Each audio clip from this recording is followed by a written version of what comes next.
What's going on YouTube? You're watching Fixed by Shaq, and in today's quick video I'm going to show you how to fix the problem of your ear speaker here not working on your iPhone device. I imagine how annoying this is, and especially if you have an old phone, that's so common to happen. You may be in a situation where your speaker simply load down the volume, it keeps on playing very low volume, or you may be in a much worse situation where it simply doesn't play anything. You're unable to hear anything here when you call somebody, when you try to hear a voice note, or when you try to simply use that speaker, which also helps the other speaker here when playing loud music as well in much newer devices. Do not worry, I'm gonna help you how to fix this in this video. Hey, my name is Shaq, and in this channel I do cover a lot of tech hacks and tutorials, especially stuff related to Apple devices. So if you're into tech content, consider subscribing here to the YouTube channel so you do not miss my next video. Without any further ado, let's jump straight into the video in here. Now, jumping straight into the video, we need to diagnose the problem by testing every single component or aspect in terms of settings, okay? So the very first thing we're gonna do in here is very basic. We'll start from the very basic to the most complex test, okay? Let's hop into settings real quick. The very first thing, we're gonna scroll down and tap on Bluetooth real quick. Now, you wanna ensure that Bluetooth is turned off temporarily. Turn it off and then simply try calling somebody or try listening to a voice note while you have your ear here touching at the top in order to activate the listening sensor or the ear speaker sensor so you can test it out properly. Sometimes when we do have Bluetooth on, what happens? We try to listen to something, but it may be connected to a different Bluetooth device, such as a speaker, earphones, AirPods, or anything like that, and we do not even notice, okay, because it doesn't notify in here sometimes. So you may be accidentally connected to an external audio device and you simply do not hear it playing in here, and that's dangerous because somebody else can be hearing everything you're trying to listen to here. Now, if Bluetooth is off and this didn't fix the problem, do not worry, we're moving into the next step where we need to test the loudspeaker in here. So what we're going to be doing is simply, for example, record a video. Let's say this is me speaking in here. By the way, this is me, consider subscribing. Let me just record a video speaking in here, random stuff. For example, hey, this is a test 1, 2, 3, 4, 5, and then simply open up the video and see if it plays normally, right? You want to see if the lower speaker plays.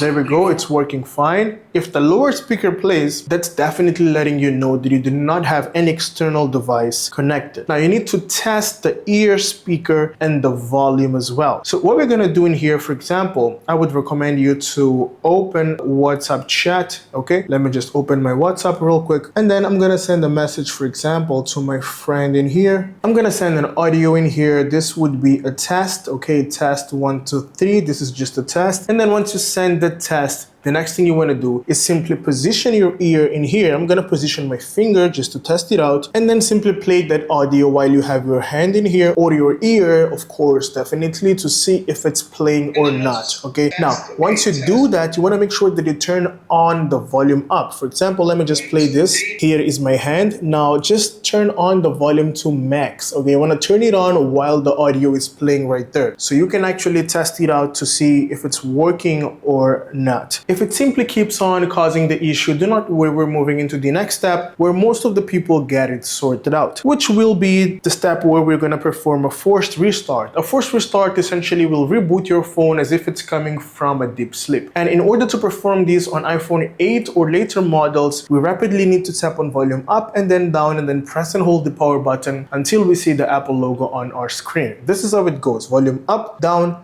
pressing and holding the power button continuously without letting it go for 6 to 8 seconds. There we go. Let's just wait patiently, and as soon as you see the Apple logo on your screen, you're gonna release that power button and let it turn on normally. There we go. We've now restarted our phone, and this doesn't delete any sort of data on your iPhone device. It pretty much improves your processing speed, and temporarily cache files get deleted, which is stuff that you do not need to have on your phone. I do recommend people to perform a forced restart every 10 to 15 days just to ensure that your phone processes in a good way. Now, if you have an iPhone 7 or 7 Plus, in order to perform a forced restart, the process is slightly different. You need to press and hold the volume down along with the power button continuously until you see the Apple logo on your screen, and then you're going to release both of the buttons combination. If you have a much older device with a physical home button, all you need to do is press and hold the power button along with the physical home button continuously until you see the Apple logo on your screen. Now, in much older iPhone devices such as an iPhone 4, the power button is usually located at the top, so you'll have to press and hold the physical home button along with the power button at the top. Now, if this doesn't help fixing the problem, no problem. We're gonna turn on our iPhone by simply pressing and holding volume down and power. Once you see the slide to power off, you're gonna release the buttons, turn it off. Now, once you turn off your iPhone, the next thing we're gonna do is simply get a toothbrush, which needs to be clean and dry, okay? Do not attempt to do this with a wet toothbrush or dirty toothbrush, otherwise this will increase dust and dirt. Next up, what we're gonna do in here is simply brush the top speaker. Sounds something that may be strange, but it really helps out. Okay, so here at the top, you simply wanna insert the speaker and perform this movement right here. So you're gonna perform this for approximately 2 minutes and then downwards as well. If you notice, there's a lot of dust in here on my screen in just a few seconds. Let me show it to you. I think this is visible. There's a lot of dust in here, and all this is coming from my speaker.